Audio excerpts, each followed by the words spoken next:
ஹதீஸ் வந்திருக்கிறது. ரசூலுல்லாஹ்வுடைய பிரதானமான உபதேசங்களில் கட்டுப்பட்டது துஹா தொழுகையை நீங்கள் விட்டுவிடாதீர்கள், பல்வேறு விதமான பரக்கத்துகள் இதில் இருக்கிறது. அதற்கு அபூ ஹுரைரா ரலியல்லாஹு அன்ஹு அவர்கள் அறிவிப்பார்கள், புகாரியிலே பதிவாக இருக்கும், ரசூலுல்லாஹ் எனக்கு பிரத்யேகமாக சொன்னார்கள், வசியத் செய்தார்கள், உபதேசம் செய்தார்கள் 3 விஷயத்தை கொண்டு. அந்த 3லே முக்கியமானது ஸலாத்துல் துஹா, துஹா தொழுகையை நீங்கள் கைவிட்டு விடாமல் கடைபிடியுங்கள் என்று எனக்கு சொல்லித் தந்தார்கள்.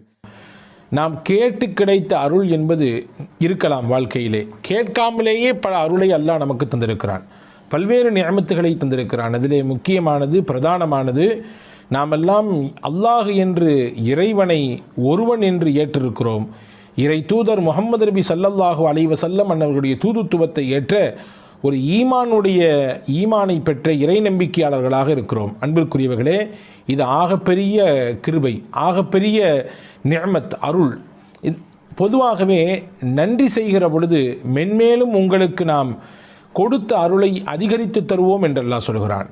நமக்கு கிடைக்கப்பெற்ற ஈமானினுடைய அந்த அருளுக்கு சதாவும் ஒவ்வொரு நாளும் நாம் அவனுக்கு நன்றி உபகாரத்தோடு இருக்கிற பொழுது ஈமானோடு மரணிக்கின்ற பாக்கியத்தையும் அல்லாஹ் தருவான். நமக்கு பின்னால் இருக்கக்கூடிய சந்ததிகள், நம் குடும்பத்தை சார்ந்தவர்கள், நம்முடைய உறவுக்காரர்கள், நம்முடைய பின்னால் வரக்கூடிய தலைமுறைகளுக்கெல்லாம் ஈமான் நசீபை அல்லாஹ் தருவான் என்று பெருமக்கள் நமக்கு சொல்லித் தருகிறார்கள். திருக்குரானிலே அல்லாஹ் சொல்லுவான் தானே, ல இன் ஷக்கர்த்தும் ல அஸீதன்னக்கும், நீங்கள் உங்களுக்கு கிடைக்கப்பட்ட அருளுக்கு நன்றி உணர்வோடு வாழ்வீர்களே ஆனால் உங்களுக்கு கொடுத்த அருளிலே இன்னும் அதிகரித்து தருவோம். வல இன் கஃபர்த்தும், நீங்கள் நன்றியை மறப்பீர்களே ஆனால், நன்றியை விட்டு அப்பாற்பட்டு வாழ்வீர்களே ஆனால் உங்களுக்கு லயின் கஃபர்த்தும் இன்ன அதாபி ல ஷதீத், என்னுடைய வேதனை மிகவும் கடுமையானதாக இருக்கும் என்று ரப்புல் ஆலமீன் அல்லாஹ் சொல்லித் தருகிறான். அன்பிற்குரியவர்களே, இந்த நூலிலே நாம் ஜுல்ஃபிகார் நக்ஷபந்தி தாமத் பரக்காத்துஹும் அவர்கள் தொகுத்த 10 விதமான ஆலோசனைகள் என்ற நூலின் மொழியாக்கத்திலே இருந்து சில விஷயங்களை தான் நாம் பார்த்து வருகிறோம். அந்த நூலிலே ஹஜ்ரத் ஜுல்ஃபிகார் நக்ஷபந்தி ரஹிமஹுல்லா அவர்கள் தாமத் பரக்காத்துஹும் அவர்கள் சொல்கிறார்கள், நன்றி உணர்வோடு வாழக்கூடிய மனிதராக நாம் இருப்பதற்கு நாயகத்திடத்திலிருந்து சில பாடங்களை எடுத்துக்கொள்ள வேண்டும். நபிகள் நாயகம் ஸல்லல்லாஹு அலைஹி வஸல்லம் கற்றுத்தந்த ஒரு பிரதானமான பிரார்த்தனை தான் ரதீத்து பில்லாஹி ரப்பா ஒபில் இஸ்லாமி தீனா ஒபி முஹம்மதின் ஸல்லல்லாஹு அலைஹி வஸல்லம் நபிய்யம் வ ரசூலா. ரதீத்து பில்லாஹி ரப்பா, அல்லாஹுவை நான் ரப் என்று, எஜமானன் என்று பொருந்திக் கொண்டேன். ஒபில் இஸ்லாமி தீனா, எங்களுடைய மார்க்கமாக இஸ்லாத்தை நாங்கள் ஏற்றுக்கொண்டோம். ஒபி முஹம்மதின் ஸல்லல்லாஹு அலைஹி வஸல்லம் நபிய்யம் வ ரசூலா, முஹம்மது நபி ஸல்லல்லாஹு அலைஹி வஸல்லம் மன்னவர்களை நபியாகவும் ரசூலாகவும் நான் சம்மதித்தேன், அவர்களை நான் பொருந்திக் கொண்டேன் என்று பொருள்பட இருக்கக்கூடிய இந்த துவாவை எவர் ஓதி வருகிறாரோ அவர் நன்றி செலுத்தியவராக ஆகுவார் என்பதை ஹஜ்ரத் ஜுல்ஃபிகார் தாமத் பரக்காத்தும் அவர்கள் இந்த நூலிலே நமக்கு தருகிறார்கள். அன்பிற்குரியவர்களே, நன்றி உணர்வோடு இருப்பதற்கு இன்னொரு வழியையும் நமக்கு இந்த நூலிலே அவர்கள் கற்றுத்தருகிறார்கள். நம்முடைய வாழ்நாள் வயது இருக்கலாம், 30 இருக்கலாம், 40 இருக்கலாம், 60 கூட இருக்கலாம், ஏன் முதிர்ச்சி அடைந்து 70, 80களில் கூட நாம் வாழ்ந்து கொண்டிருக்கலாம். எத்தனை ஆண்டுகள் வாழ்ந்தாலும் நாம் வாழும் காலம் வரை நம்முடைய இருப்பு இந்த நிமிடத்தில் இப்பொழுது இருக்கிறோமே, இந்த நொடி பொழுது இதுவரை நமக்கு கிடைக்கப்பட்ட எல்லா விஷயங்களும் அல்லாஹ்வின் அருளை கொண்டே கிடைக்கப்பட்டது. எனக்கு கிடைத்த செல்வம், எனக்கு கிடைத்த அந்தஸ்து, எனக்கு கிடைத்த கல்வி, எனக்கு கிடைத்த பொருளாதாரம், எனக்கு கிடைத்த சமூக அந்தஸ்து, எனக்கு கிடைத்த சிறப்பு என்று என்னுடைய வாழ்வியலோடு தொடர்புடைய அத்துணை விஷயங்களும் யார் மூலம் கிடைத்தது? அல்லாஹுவின் மூலம்தான் கிடைத்தது. இனிவரும் காலங்களில் என்னுடைய வாழ்க்கையின் பிற்பகுதி, நான் 30 வருட காலம் நான் வாழ்ந்து இப்பொழுது 31வது வயதில் இருக்கிறேன், அல்லது 40 வயதில் இருக்கிறேன், அல்லது 60 வயதில் இருக்கிறேன்.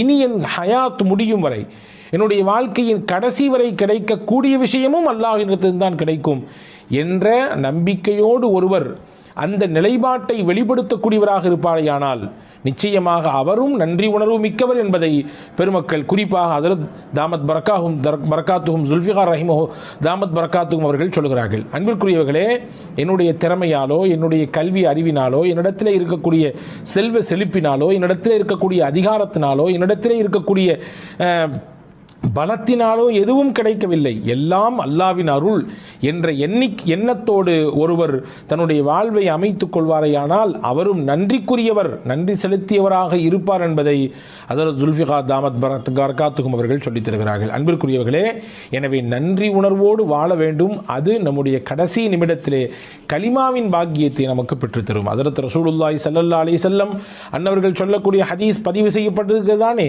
நாம் எல்லாம் பல தடவை கேட்டிருப்போம் தானே. முஸ்லிம் ஷரீஃபிலே வருகிறது, ரசூலுல்லாஹி ஸல்லல்லாஹு அலைஹி வஸல்லம் சொல்வார்கள், அபூதருல் கிஃபாரி ரலியல்லாஹு அன்ஹு அவர்களுடைய அறிவிப்பு, குல் யுஸ்பிஹு அலா குல்லி சுலாமா மின் அஹதிக்கும் சதகா. உங்களிலே ஒவ்வொருவரும் தினசரி காலை உங்களுடைய உடலிலே இருக்கக்கூடிய ஒவ்வொரு மூட்டு எலும்புக்கு ஜாயிண்ட்டுகள் இருக்கிறது தானே, உடலிலே ஒவ்வொருவருடைய உடலிலும் ஜாயிண்ட்டுகள் இருக்கிறது. நீங்கள் விரலை எடுத்துக்கொள்ளுங்கள், இந்த விரலிலே 3 விதமான ஜாயிண்ட்டுகள் இருக்கிறது, 1 2 3.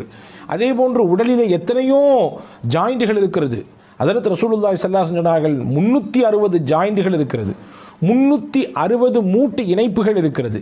இந்த ஒவ்வொரு இணைப்புக்கும் ஒவ்வொரு சதக்கா தர வேண்டும் என்றார்கள் ரசூலுல்லாஹி ஸல்லல்லாஹு அலைஹி வஸல்லம். ஏனென்றால் காலையில் நீங்கள் எழுகிற பொழுது ஆரோக்கியமாக எழுகிறீர்கள். ஹஸரத் அல்லாமா குர்துபி ரஹ்மத்துல்லாஹி அந்த ஹதீஸுக்கு விளக்கம் எழுதுகிற பொழுது இப்படி எழுதுவார்கள், எந்த மனிதனுடைய ஜாயிண்டுகள் செயல்படாமல் ஸ்தம்பித்து விட்டதோ அவனுடைய வாழ்க்கையும் முடமாகி போகும். நினைத்து பாருங்கள், நம்முடைய கையிலே 5 விரல் இருக்கிறது. நாம் நினைத்த மாதிரி நாம் மடக்கிக் கொள்கிறோம், விரித்து கொள்கிறோம், நினைத்ததை பிடித்து தூக்குகிறோம், தேவை உள்ளதை நாம் தட்டுகிறோம், அதே போன்று எடுக்கிறோம் வைக்கிறோம், இப்படி பல விஷயங்களை செய்கிறோம். அப்படி இருக்குதானே. ஆனால் இந்த ஜாயிண்ட்டுகள் எல்லாம் செயல்படாமல் போனது என்று வைத்துக் கொள்ளுங்கள், அப்படியே முடமாகி போய்விடும், எதுவுமே செய்ய முடியாது. பிடிப்பதற்கு சிரமமாகி போய்விடும், எழுதுவதற்கு சிரமமாகி போய்விடும், வாசிப்பதற்கு கஷ்டமாகி போய்விடும், எல்லாம் முடம்தான். ஹஸரத் அல்லாமா குர்துபி ரஹ்மத்துல்லாஹி இது பெரிய நிஅமத், இது அல்லாஹ் கொடுத்த பெரும் நிஅமத். ஒவ்வொரு நாளும் காலை எடுக்கிற பொழுது நம்முடைய ஜாயின்கள் எல்லாம் செயலோடு இருக்கிறது என்றால் அது பெரும் நிஅமத். எனவே தான் ரசூலுல்லாஹி ஸல்லல்லாஹு அலைஹி வஸல்லம் ஒவ்வொரு நாள் காலையும் நீங்கள் 360 தர்மம் செய்யுங்கள், காரணம் உடலிலே 360 மூட்டுகள் இருக்கிறது என்று சொன்னார்கள். சஹாபாக்கள்லாம் கேட்டாங்க, ஏழை சஹாபாக்கள் எங்களால் எப்படி முடியும், 360 தர்மம் செய்ய முடியும் என்றால் எங்களால் எப்படி வாய்ப்பு இருக்கிறது, நாங்கள் ஏழைகளாச்சே. இப்போ ரசூலுல்லாஹ் சொன்னாங்க, அதுக்கு ஃபகுல்லு தஸ்பீஹத்தின் சதகா, சுபஹானல்லாஹ் என்ற தஸ்பீஹ் சொல்லுங்கள், அது ஒரு சதகா. ஒக்குல்லு தஹ்மீதத்தின் சதகா, அல்ஹம்துலில்லாஹ் என்று சொல்லுங்கள், அதுவும் ஒரு சதகா. ஒக்குல்லு தஹ்லீலத்தின் சதகா, லா இலாஹ இல்லல்லாஹ் என்று சொல்லுங்கள், அதுவும் ஒரு சதகா. ஒக்குல்லு தக்பீரத்தின் சதகா, அல்லாஹு அக்பர் என்று சொல்லுங்கள், அதுவும் ஒரு சதகா. அம்ரும் பில் மஅரூஃபி சதகா, நல்லதை பிறருக்கு சொல்லிக் கொடுங்கள், அதுவும் சதகா. நஹியன் அனில் முன்கரி சதகா, தீமையிலிருந்து ஒரு மனிதரை தடுத்து நிப்பாட்டுங்கள், அதுவும் சதகா தான். சொல்லிட்டு சொன்னாங்க ஸல்லல்லாஹு அலைஹி வஸல்லம், வயுஜ்ஸி மின் தாலிக குல்லஹு ரக்அத்தானி யர்கஉஹுமா மின் அத்-துஹா. இது எல்லாத்துக்கும் போதுமான ஒன்றை சொல்லட்டுமா, 2 ரக்காயத் துஹாவினுடைய தொழுகை தொழுங்கள், நான் மேலே வசித்து காட்டிய அத்துணை நன்மையும் அதில் பொதிந்திருக்கிறது என்றார்கள் நபிகள் நாயகம் ஸல்லல்லாஹு அலைஹி வஸல்லம். இங்கே 2 விஷயத்தை அந்த ஹதீஸிலிருந்து விளங்கணும். ஒன்று, ஒவ்வொரு நாளும் தனக்கு கிடைக்கப்பட்ட அருளுக்கு ஒரு மனிதர் நன்றி உள்ளவனாக இருக்க வேண்டும் என்பதை ரசூலுல்லாஹ் அந்த ஹதீஸை சொல்கிறாங்க. நன்றி செய்வதற்குரிய வழி என்ன என்பதை சஹாபாக்கள் கேட்ட பொழுது எளிமையான வழியை, நன்றி செய்வதற்குரிய வழியை அழகாக பெருமானா சொல்லித் தருகிறார்கள்.